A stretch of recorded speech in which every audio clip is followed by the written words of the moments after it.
Today, we're going to be talking about one of the UK's most iconic wild animals. And despite the government promising to stop this, people are going to carry on killing this animal for the next 5 years. But we're going to finish with 3 easy steps that you can take to help us stop this animal being killed.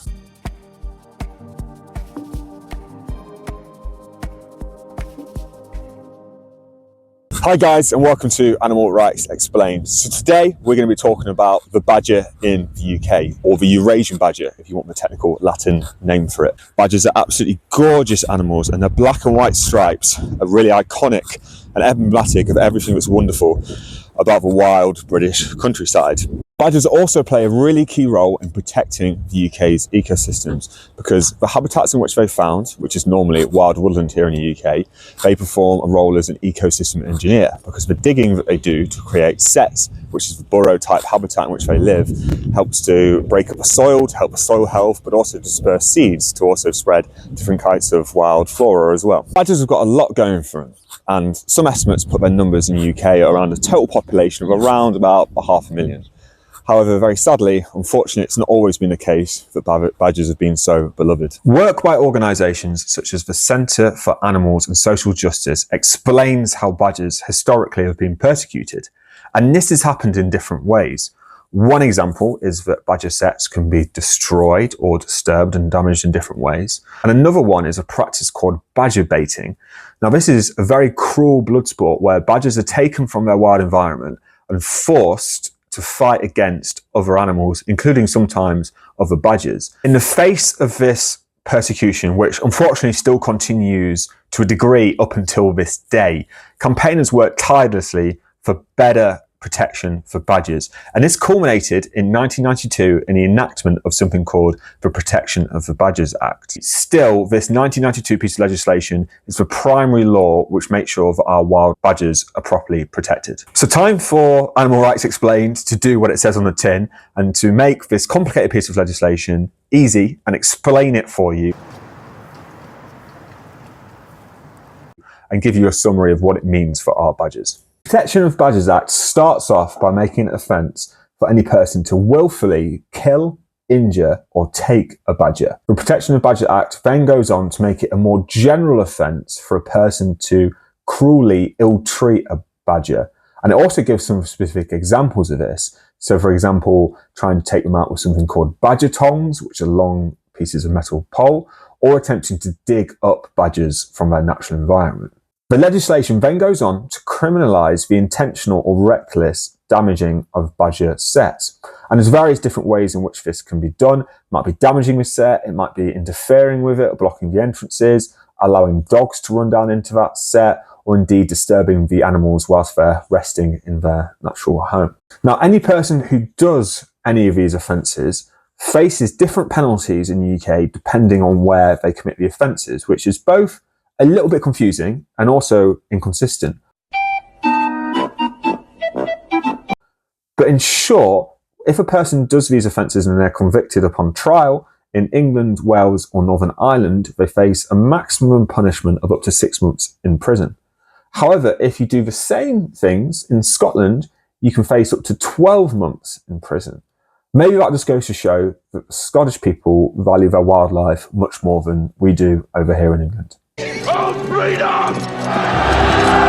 Therefore, it looks like badgers have really comprehensive protection under the law. But if that's the case, then how were over 30,000 badgers lawfully killed in the United Kingdom in 2022? The reason why badgers are being culled is to stop the spread of a cattle disease known as bovine tuberculosis, or you may also know it as bovine TB. What is bovine TB for those who don't know? Well, the World Health Organization definition says that bovine TB is a major infectious disease among cattle and also affects other domesticated animals and certain wildlife populations, causing a general state of illness, pneumonia, weight loss and eventual death in infected animals. Bovine TB, since the late 20th century, has become an increasing problem for the UK's rural communities as more and more cows and cattle are being killed to try and stop the spread of the disease. And in the last reporting year alone, over 21,000 cows were killed in efforts to try and stop the spread of bovine TB from cows and cattle over to other species. Cattle and cows are seen as the species most impacted by bovine TB. However, in the 1970s, some evidence emerged showing that wild badgers could also be subject to bovine TB as well. And then evidence also started to arise to show that actually bovine TB could, in very certain circumstances, spread from badgers all the way over to cattle and cows as well. And the way that this would actually happen is that cows would come into contact through badger waste and excrement, wee and poo, which is unfortunately infected with bovine TB, and that might get into their feed, it might get into the grounds where they kind of live as well, and that's a way in which cattle can take on bovine TB from a transmission through with badgers as well. So I haven't been doing these YouTube videos long, as you can probably tell, but one thing that I have learned is you actually need to look where you're walking, because when you've got a selfie stick in front of you and you're trying to remember what you're saying, you just walk into things, and I've just gone into that and I've ruined all my trousers. Right, now I'm out of mud, we can talk a bit more about the cull. And unfortunately, due to the evidence we've just been talking about, showing the link between potential transmission of bovine TB from badgers to cattle, in the early 2000s, there was a lot of pressure from different groups on the government to permit the culling of badgers in the wild in order to stop that transmission.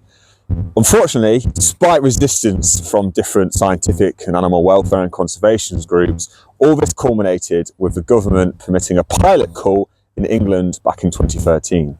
Now, that pilot cull has never really stopped, and instead has just expanded and has continued right up until this day, 9 years later. And through pursuing this cull, in order to try and protect cattle, but killing badgers in the process, statistics from a Badgers Trust show that over 250,000 badgers have been killed since 2013. But hang on a moment, let's just stop there, because we've just spent quite a bit of time going through the legal protections for badgers, and we've seen that we can't kill them, we can't destroy their sets.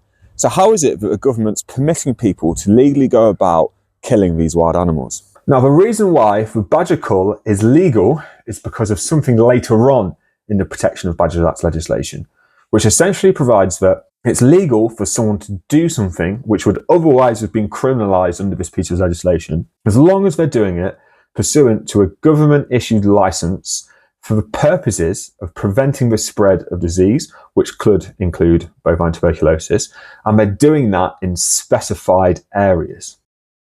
In short, this means that people can kill badgers, they can take them away, they can damage or destroy their sets, and as long as they're doing that following the terms of a licence which has been issued by a government authority in the relevant area, it's completely legal for them to do it. The government delegates its authority to issue these different licences down to different organisations. And the one for England is called Natural England. And since 2013, Natural England have issued licences permitting culling in 29 different locations, allowing up to 21,000 badgers to be killed in England each year. A halfway summary, we've got a legal regime which on one hand offers quite extensive protection to badgers against persecution by humans, but on the other hand, essentially permits people to do all the things which would otherwise be illegal as long as they're following a licence. Not to worry, I have a permit.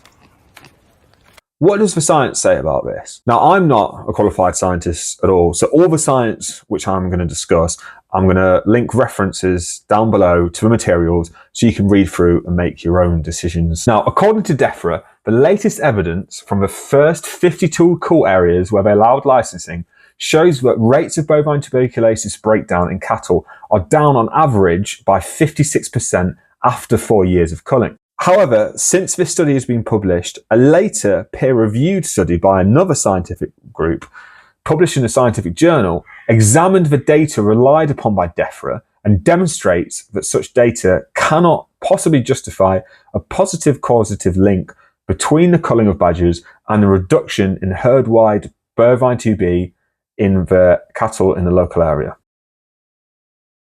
Therefore, it's at least very debatable and contested to rely on the science which alleges that badger culling is working to reduce bovine TB in cattle herds. Whilst this debate continues, there have been several other studies, and two of them are relevant for us.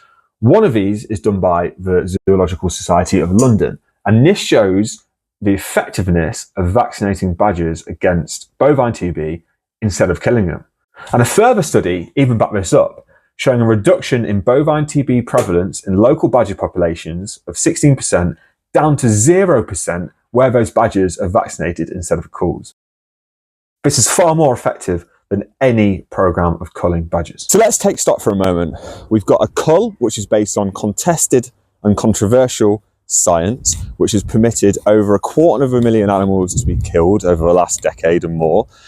And unfortunately, as a result of that, we've got rates of bovine tuberculosis which remain unaffected back to the levels before the cull.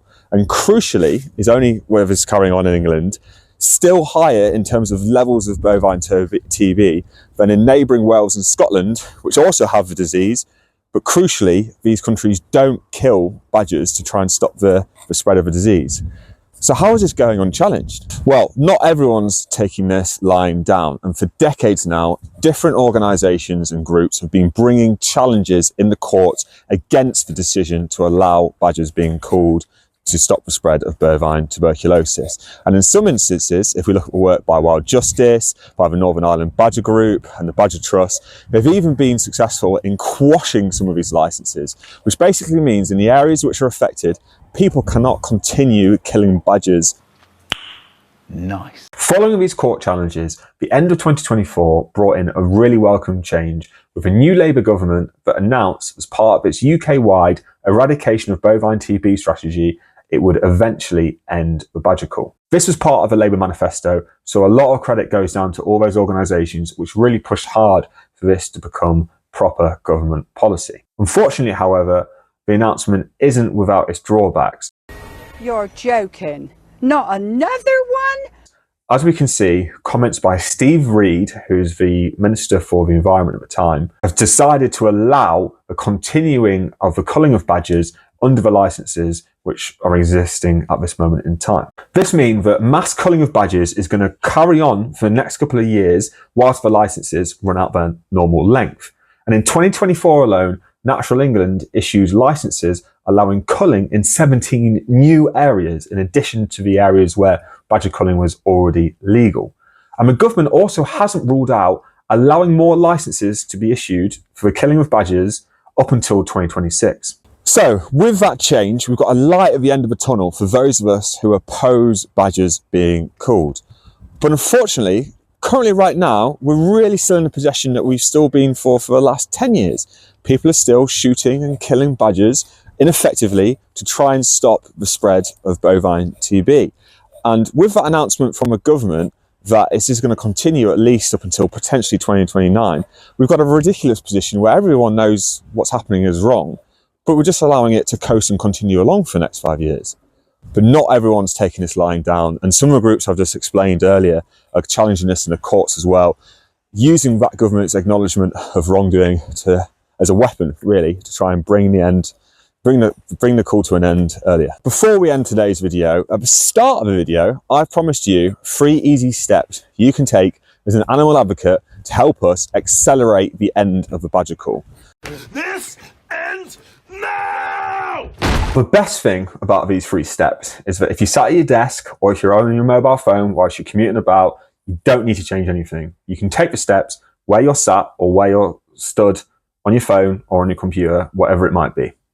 The first one is that we've linked to the formal petition to government for the immediate end to the badger cull and a change towards non-lethal bovine TB eradication strategies. If we can really push and get it up to 100,000 signatures, it has to be debated in Parliament, which means that all MPs from across the board can put more pressure on the government to immediately end the badger cull. Secondly, we've written a template letter or email for you to send to your local Member of Parliament. Some people might feel a little bit intimidated in doing this because they don't necessarily know what to write or they don't even have the time in which to put it all together, but we've done the hard work for you. So all you really need to do is to copy and paste it, review it, make sure you're happy with it, add some things in to make it perhaps a bit personal to your story, and then you can either send the letter or the email over to your local Member of Parliament.